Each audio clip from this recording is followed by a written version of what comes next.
as you were continuing on with, developing your business, like creating other locations as well, like Mhm. I'm pretty sure you heard of this too. It's just like, okay, well, with all this, it requires sacrifice. You're Mhm. sacrificing your time.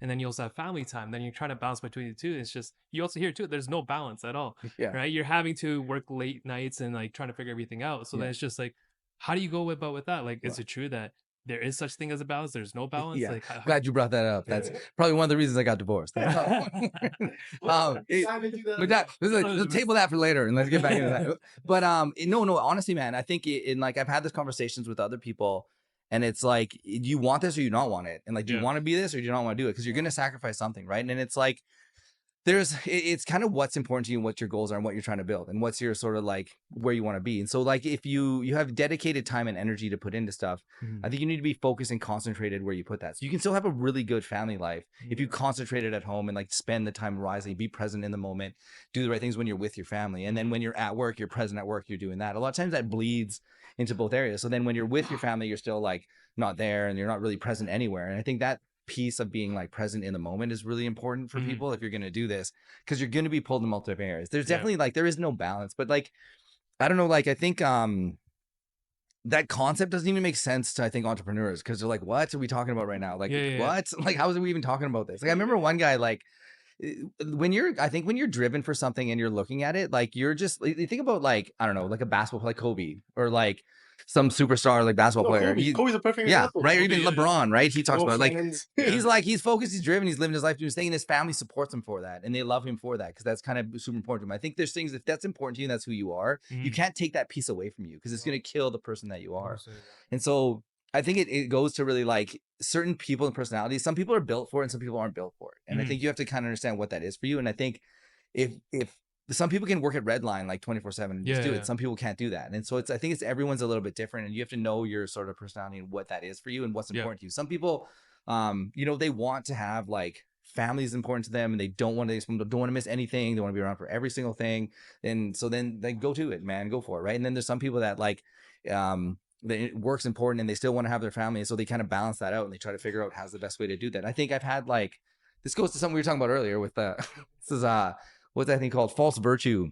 False virtue, yeah. With these guys. I met this one guy one time. This is a great story. Here's a great story. I was like, the amount of guys that like try to like fake flex on like what they could have done when they meet me and like all the like awesomeness they could have had. I did this, I did that. No, like so this dentist guy I met, I hadn't seen him in a while. I went to say what's up to him, and he's like, "Oh, hey man," he's like, "Yeah, I could have had a bunch of practices too, but But you didn't. I wanted to hang with my kids. It's more important." He's like, what's another $1 million?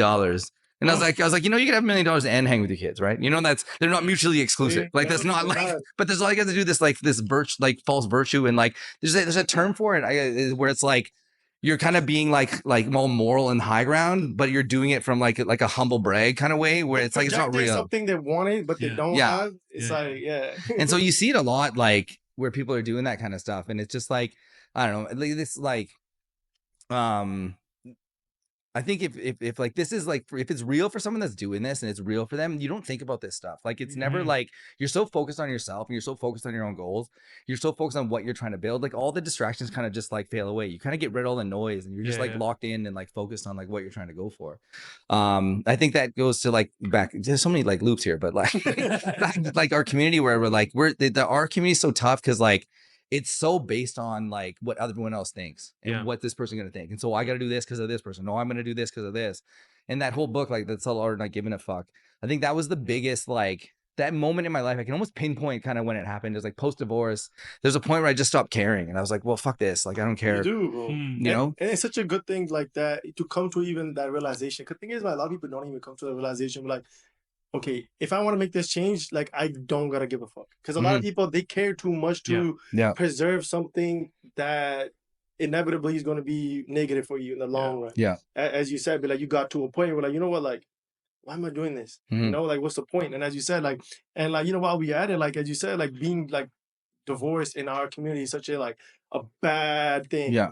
It puts a bad stigma either like a woman or a man. But Yeah. why is that? You know, like now I look at it now though, how many divorce rates are going? I'm gonna tell you right now, it's the best thing you're ever gonna do. Leaving the person you don't like. You can't put a price on happiness and like the mental like anguish. Like when you're like worst combination ever is money and pain. Worst combination you can have. So much bad shit can go down when you're in a bad place and you have access to stuff. The worst things can happen, right? And I think like the best advice I got, honestly, like was from my like lawyer when I was going through this divorce, and I was kind of talking to her. She's like, you know what? She's like, there's no normal. So like a kid living in child abuse, that's a normal world to them. Yeah. So like your kids, whatever relationship they see you having, they're gonna think that's a normal relationship. And so then she's like, if you don't want that for your kids, like then you have to change it. So I was like, if my son was in my situation, going through what I was going through, and he asked me for advice, what would I tell him? And it's like, well, I can't live that advice. How could I expect him to do it? So it was one of those things that I was like, I really needed to make this example and like thing to be like, hey man, I'd want you to be happy and I'd want you to be like respected and appreciated and like all those things and be like happy, man. I want you to go live your life and do that. And so I think that was the big moment for me where it was like, man, I can't let this happen because like my kids are going to see this and this is what they're going to turn into if I just don't do this. So it's funny like thinking about it because it's like we're too worried about that stuff, but like being divorced, but being happy and like being that. So like I remember talking to her at one point. I was like, hey man, listen, I'm like, either we're going to be together and happy or we're going to be apart and happy. And we're not going to be together and unhappy. And that's not like a scenario. Yeah. And so I'm like, I think now like looking back, being happier and being in this position, I'm like a better dad, a better son, a better like doctor, a better everything. Cause you're in a happy, healthy state. And this goes like another whole topic of like spirituality and like vibrational frequencies and living in a high vibration and being positive and loving and all that stuff. When you can't live like that and you're living in those lower like frequencies with anger and hate and like envy and jealousy, that's what you're projecting. That's what you're attracting. So the only way, and this is another whole, you can give me rant on a ton of stuff here, man. So this is why I hate therapists. I'll tell you why I hate therapists. So when I went through, therapists just tell you a thing and then make you, oh, it's because your mom was like that. That's why you're like that. You know what? You're right, man. My mom was like that. That is why I'm like that. And then you're defined by this thing. Like, because this guy's telling you it's okay to feel like that because that's what happened to you. And that's why you're feeling like that. When I was going through the divorce, and I went to so many therapists, man. I even went through 2 exorcisms, by the way. What? I went through 2 exorcisms by 2 moms because they thought there was something wrong. Not that I could just be unhappy. Bro, not that it could have been that just like I'm not having a good time. I'm not living like excited. What story leads to another?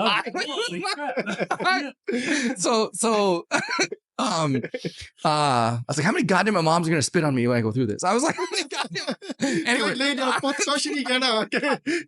Oh man. So like okay, what were we talking about? Yeah, the therapist thing. So like the one, so I got into this whole like spirituality thing and like if you were Joe Dispenza, he's really good to look into. He talks a lot about this stuff and like your personal energy and raising your frequency. Joe Dispenza, he's a really good guy. He talks a lot about like your power of your mind and being able to like change your like mind, change your energy.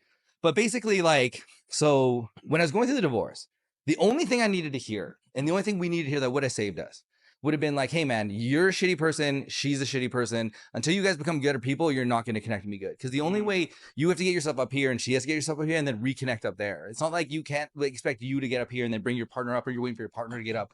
Then you get up, right? It's like you have to like, you only love someone as much as you can love yourself. You'll only ever be that. So it's like, if you don't have any self-love and you're not like happy, loving person, how are you expected to do anything like that with someone else? So that was the only thing that needed to happen. And so when I went on this whole healing journey and kind of went through everything, it was like I got to a point where I was like, I'm happy and I'm healthy and I'm like loving again. I remember, I won't say names, but anyone can just Google it. But like I remember like my girl was like, my new girl, so was like, hey, this isn't gonna stop until you start loving her again. And I was like, man, fuck that. I'm like, you don't know. I'm like, you don't know what fuck she put me. I'm never gonna love that bitch. I'm like, fuck you. But then it was like, I thought about it later and later. I was like, fuck, she's right. She's like, I have to love her again and like let go of all this stuff because it's like that whole thing where it's like, she's your master because she controls holding you. that resentment all your life, and she holds it over you. So once I finally let it go, and I was like, you know what, I'm gonna love her for whatever she is. If she helps me, she helps me. If she helps kids, she helps kids. If she doesn't do it, she doesn't do it. I'm cool with her. Hey man, whatever it's her world, right? Cool with it. Because I'm not gonna let her impact me anymore and control me. There were so many times going through it where like I'd get emails in at work, I'd lose my shit because I got an email from the lawyer about some stuff. It just like go like crazy. But there's so much control they have over you. This is your partner, right? Because they have that. So once you actually let that go and once you actually start being loving and when you actually like be high vibration and like try to stay in gratitude and try to stay in love and like even when you're angry someone does something to you to let it go, that's sort of the best thing you can do, right? Because when they're doing that, it's like the whole idea of being angry is like you're drinking poison and expecting the other person to die, right? Mm. And so it's like, I think that whole thing really helped a lot going through that and trying to getting through that to get to that point. So Yeah, and then just with because I know there's the other aspect of it too is that divorce is sometimes seen as an easy way out, right? Because now it's like whether it be influenced with social media or something, whatever it is, like people rush into relationships, but then they enter the honeymoon phase, and then reality hits, right? Then you're faced with problems, and then you're not able to work out, right? And now it's like divorce done, right? And I would say like it's more in the benefit of the woman's side, because then it's just like, okay, they know they can do better from the influence of social media. The prenup side, my boy. That is just I'm gonna highly recommend that. Bro, it's true though. That too. Yeah, it's true. But now it's just like, okay, from the man's side, it's just like, man, this, like, even for yourself, like, you're building up this business. You build up this reputation, the financials, everything, from being turned down from jobs and all that stuff, right? And you got a girl, married her and everything, and now it's just like all of a sudden it's like divorce. Now you're like, fuck. Like, you always hear it all the time. It's just like the biggest decision a man makes is their partner. Yeah, 100%. Right?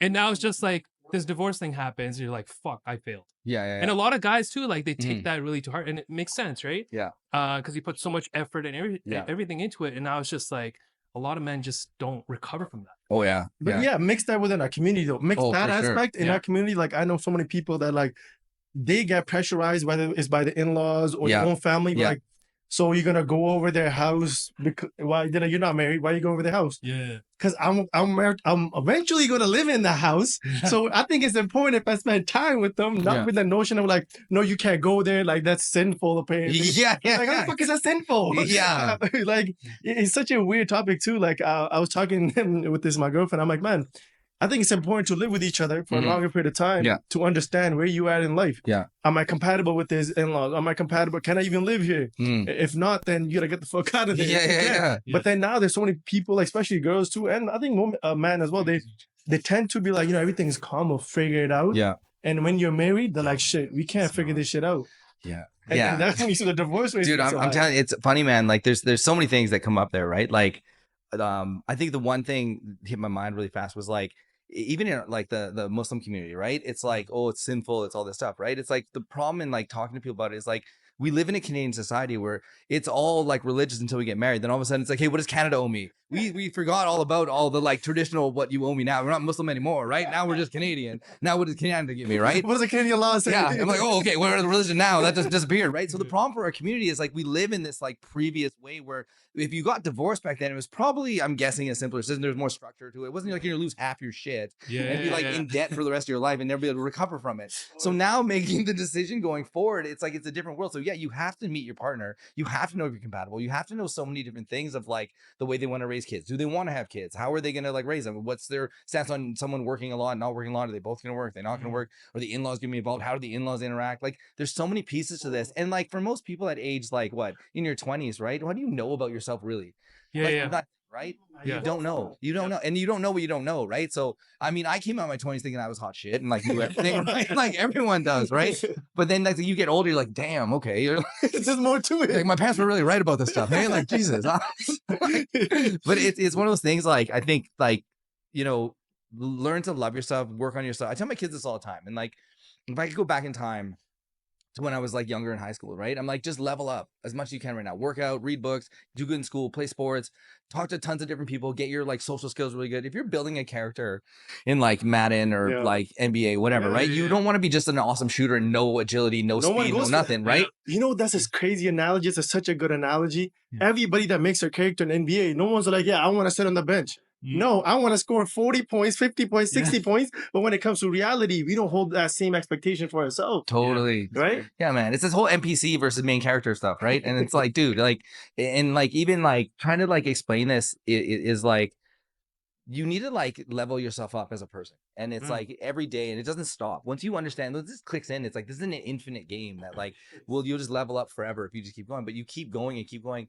I don't know who said this, but it was like, I think every kid right now has the potential to be like the richest person on earth. Yeah. But we like stop them, control them, change the way they think. You're changing the way they're doing this stuff. But every kid is born with that potential.